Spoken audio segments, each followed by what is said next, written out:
wabarakatuh. Shalom.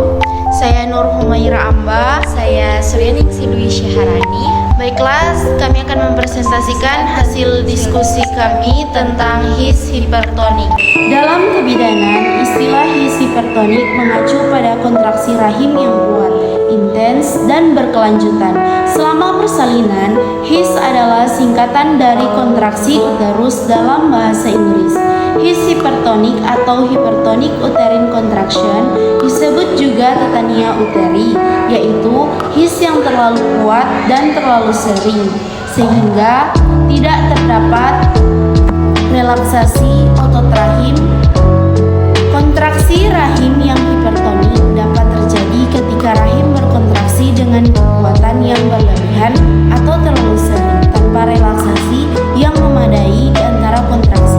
Akibatnya, rahim tidak memiliki waktu untuk beristirahat dan memulihkan diri, yang dapat menyebabkan gangguan aliran darah ke plasenta dan mengurangi suplai oksigen dan nutrisi ke janin.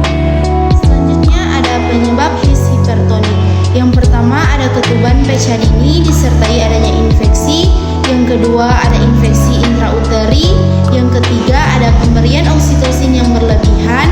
Yang keempat ada stres atau kecemasan. Dan yang terakhir ada ketegangan otot. Selanjutnya ada tanda dan gejala. Yang pertama menjadi lebih singkat atau partus precipitatus. Yang kedua gelisah akibat nyeri terus-menerus sebelum dan selama kontraksi. Yang ketiga ketuban pasca dini. Yang keempat renggangan segmen bawah uterus melampaui kekuatan jaringan-jaringan sehingga dapat menjadi ruptur.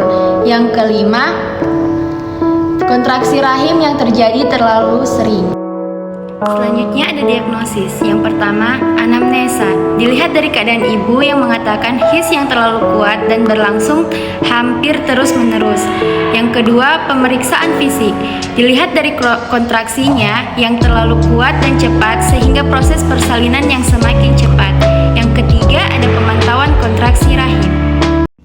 Selanjutnya ada penata laksanaan dalam his hipertonik. Yang pertama, semangat pasien harus diutamakan. Yang kedua, DJJ dicatat setiap setengah jam dalam kala 1 dan lebih sering dalam kala 2. Yang ketiga, kandung kemih dan usus dikosongkan bila perlu.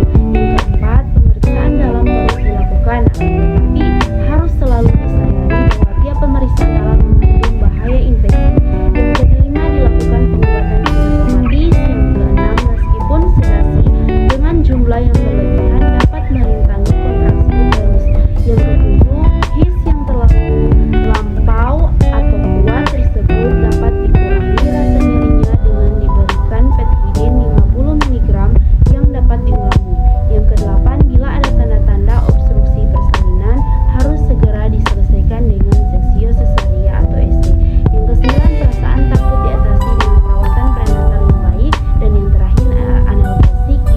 Selanjutnya ada kewenangan bidan menangani kasus his hipertonik, yaitu kolaborasi dengan tenaga medis lain jika kondisi his hipertonik menjadi lebih kompleks atau membutuhkan intervensi medis yang lebih lanjut. Bidan dapat bekerja sama dengan tenaga medis lain seperti dokter untuk mengordinasikan perawatan yang sesuai.